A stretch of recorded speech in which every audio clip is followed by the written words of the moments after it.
The world of Vanilla WoW has always been massive. Each of Kalimdor and the Eastern Kingdoms individually contain more land than you'll find in most expansions, and that massive world has always played into Vanilla's strengths in terms of exploration, scale, and of course, the journey. But it was meant to be even larger than what shipped in 2004, as well as what we ended up replaying when Classic dropped in 2019, and by quite a big margin at that. In fact, the scope of what the devs wanted to put in the game went well beyond vanilla. Content that ended up being in TBC and even Wrath were already considerations from the very start of this game. Because of this, we're left with tons of, well, leftovers, placeholders if you will, closed off areas where ideas were supposed to be, and entire zones that we would never fully see release as well. And that is really what I want to talk about today. 10 locations or zones that you were never really supposed to see in vanilla. Whether they were unfinished, unused, or just hidden away, there is going to be plenty to cover here,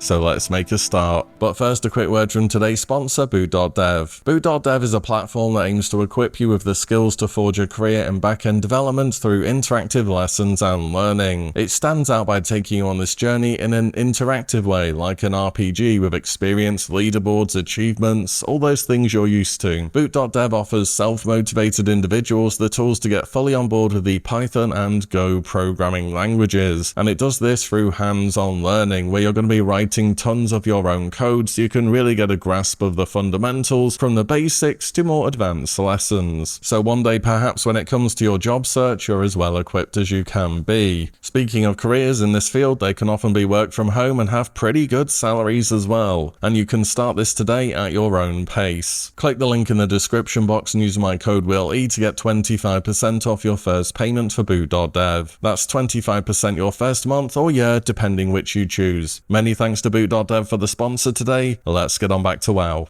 The first one up is one you will have probably seen if you've played hardcore on Alliance, as running past it was popularized by a no-def Dummerow to wetlands skip, which would save you a ton of time, and meant you didn't need to risk the Crocolisk gauntlet that is the wetlands. And I'm talking about the hidden dwarven farm way up in the hills overlooking the wetlands. It's strange that there is the making of a path to get here through a tunnel, but there's just nothing connected to the other side of it where you'd ever be able to get here in a normal way, but this area is complete with crops and farmers working away about their business. It's definitely not the only thing hidden on top of the mountain above Ironforge, the most notorious other one being the Dwarven Airport, but everyone gets a pretty good view of that when you're taking a flight path down to Menethor Harbour. It's just a cool little find that people somehow ran into exploring zones over the years, and it's a nice surprise when you're first making that skip between those two zones. It's this kind of hidden away thing that really makes you want to go into every nearby building in the zone and just see if there's anything else to find, and that's really why I wanted to give it a mention. Staying with the dwarves, the next one is inside Ironforge itself, and it's simply known as Old Ironforge. The most common way that people would get here is having another player use a fear or a disorient effect on them right next to the doorway where the king is, and then you could clip through it if the pathing went well. But you could also get here solo. If you manage to parkour on top of the big safe at the back of the bank in Ironforge, and then use an effect on you which increases your character's size, such as Winterfall Firewater, Elixir of Giant Growth, that kind of thing, and then you log out and in, you should clip through the wall at the top and be able to drop down into this zone. Results may vary based on your character model if you try this, by the way. Some races clip through things better than others. Anyways, Old Ironforge is a small subzone of Ironforge with a narrow tunnel leading down to it. Inside there's a huge crystal roof above and almost like a small throne area, as well as a path that leads all the way down to 2 more locked doors, and there's loads of lava in there as well, just for good measure. Of course, in Cataclysm this area is now fully open, so you can just head right in there and check it out easily enough. And to be honest, it's not all that much different from how it was beforehand, apart from Magni now being trapped in there until he eventually awakened in a later expansion to inform us all that we needed to heal Azeroth's wounds. Can you find a way to heal Azeroth?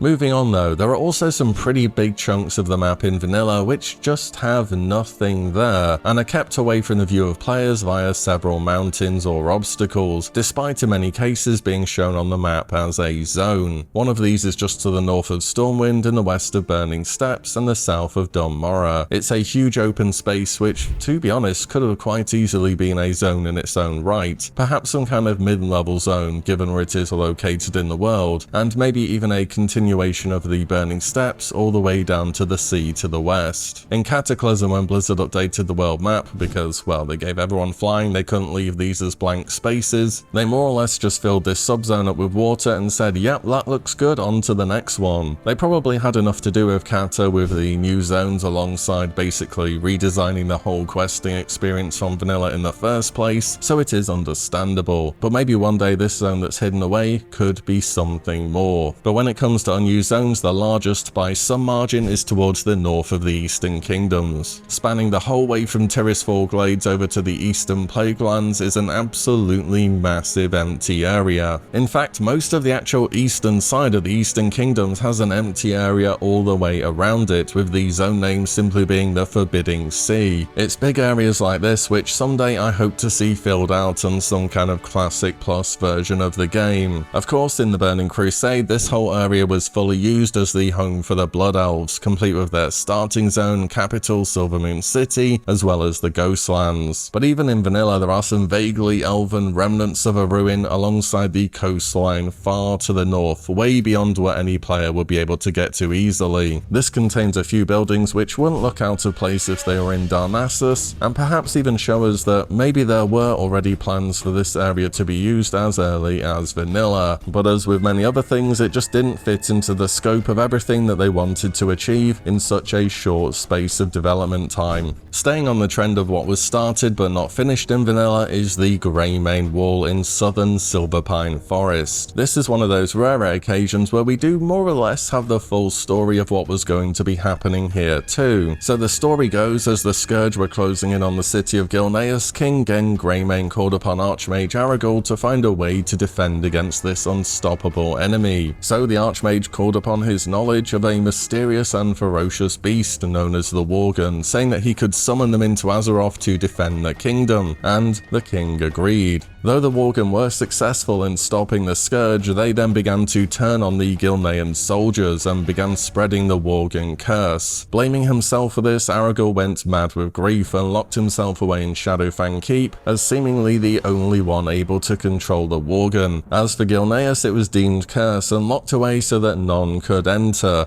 or escape from this doomed city. And that's where the Greymane Wall comes in for Classic, a massive gate that will lead to the city of Gilneas, or that's what we assumed at least. If you were to parkour your way in pre-Cata, there is a rather less than impressive bunch of absolute nothing there, a blank canvas ready to one day become the Worgen cursed city that it was destined to be. In fact, if you look at the map in vanilla, there's both the visible part where the city of Gilneas would have been, which you can clearly see, as well as a zone to the south of that where in-game there's actually nothing whatsoever, suggesting that there were definitely plans to really build this zone out and make it into something. But as it quite often was with vanilla, they just didn't manage to finish this project in time. Next up, we're heading much further south in the Eastern Kingdoms, all the way down to Deadwind Pass. Deadwind Pass has always had this mysterious aura to it, a huge zone which you occasionally pass through between Duskwood and the Swamp of Sorrows whilst trying to dodge getting eaten by a vulture, and there are also some ogres there which drop a Bracer enchant for superior strength, so even in vanilla there is technically some content there,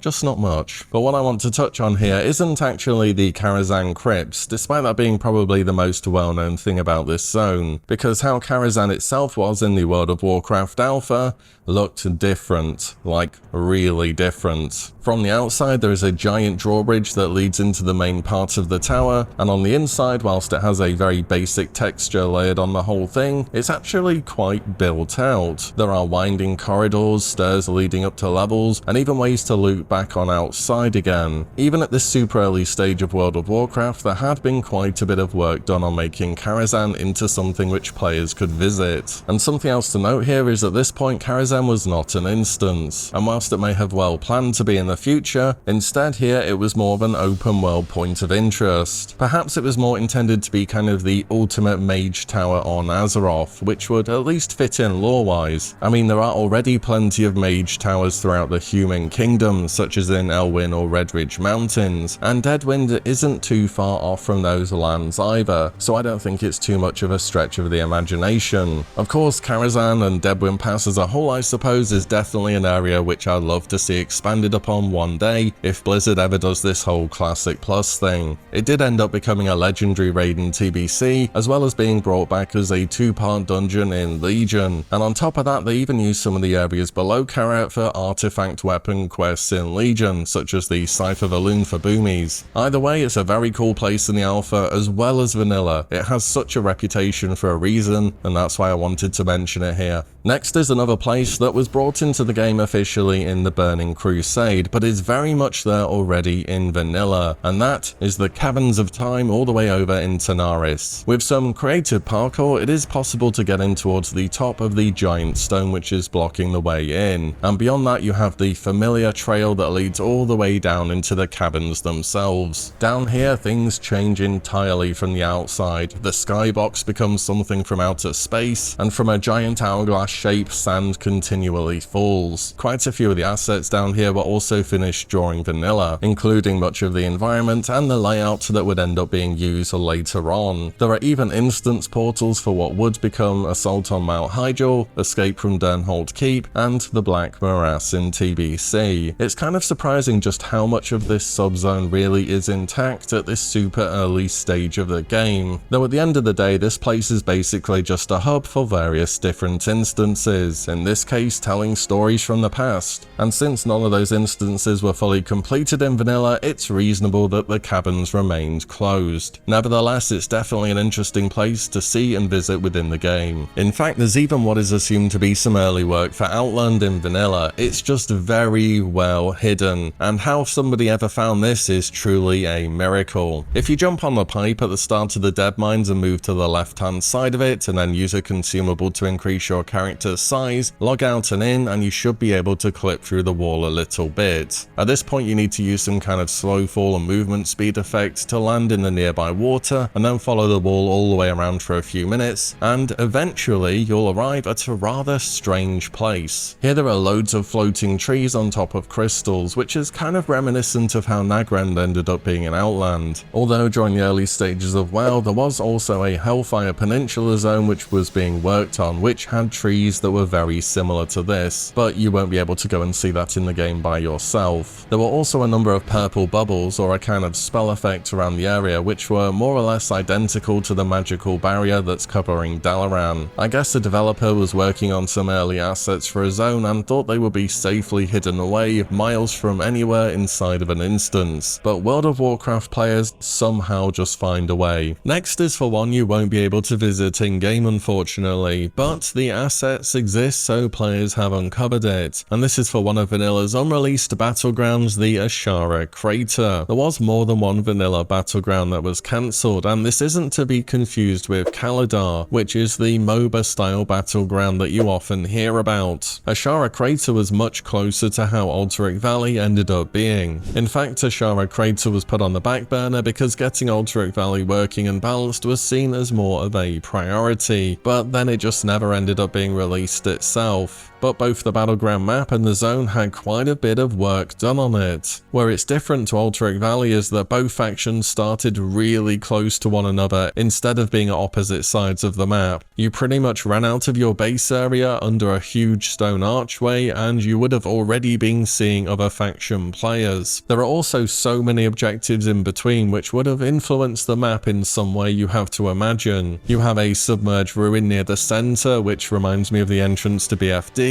You have what looks like a moonwell, a whole Firbolg cave over to the side of the zone, some kind of shadowy elven ruin, and there's even a full-on barrow den near one of the bases as well. You do wonder if this existed these days, whether people would just be trying to zerg the last boss and end the game as soon as possible, in a similar way to what's happened with Alterac Valley over time. All the same, I think this is an interesting map to check out, and maybe something which we could see for real one day in the future. Last but not least, we have have a zone which has finally made its way into World of Warcraft during more recent expansions, but it is another place which has been there since vanilla. Similar to the Ashara crater, there's no official way to get there in-game, but here I'm talking about the Emerald Dream. The Emerald Dream itself is available in the game files and is broadly separated out into two subzones, the Verdant Fields and the Emerald Forest. There's two things that really strike me about this zone more than anything else. One, it is massive. Seriously, this place would have been the biggest zone in the game by a mile. You just keep going and there's just more of it and more of it, and then you think it ends and there's another hill in the distance which you can go to. It really feels like it never ends. And the second thing is it's very green, which I suppose shouldn't come as much of a surprise. As for the landscape, it's for the most part pretty basic, with huge flowers and fields as far as the eye can see. At one point there's even some strange statue halfway out the ground, and some elven looking things nearby, not entirely sure what these are meant to be, but it does look as though it was the start of something. Tigol, that's Jeff Kaplan, even made a few comments about the dream towards when World of Warcraft was entering its beta phase, saying things such as, "I was running around in the Emerald Dream last Thursday, you guys are in for a treat. The level designers are doing a killer job. The Emerald Dream is shaping up to be extremely cool. We don't want to preview any of that content yet, as it is endgame, and we want some surprises for players. The zone is massive and beautiful, and once the content team is done with it, it will be exceedingly challenging." But it never made it into the game as a fully finished zone, despite the intent having been there. Chris Metzen commented on the Emerald Dream at BlizzCon 2013 a bit more, saying, "The Emerald Dream is a nice idea, and the team has talked about making it into an expansion many times. Building an entire expansion worth of zones around a green lush forest theme would get very boring, so the Emerald Dream would be better used as a raid, a dungeon, or a subzone, not an entire expansion." And they did deliver on that, eventually. The Emerald Dream would definitely still have tons of work to be done to it in a vanilla setting, but who knows, one day we could see what it would have looked like.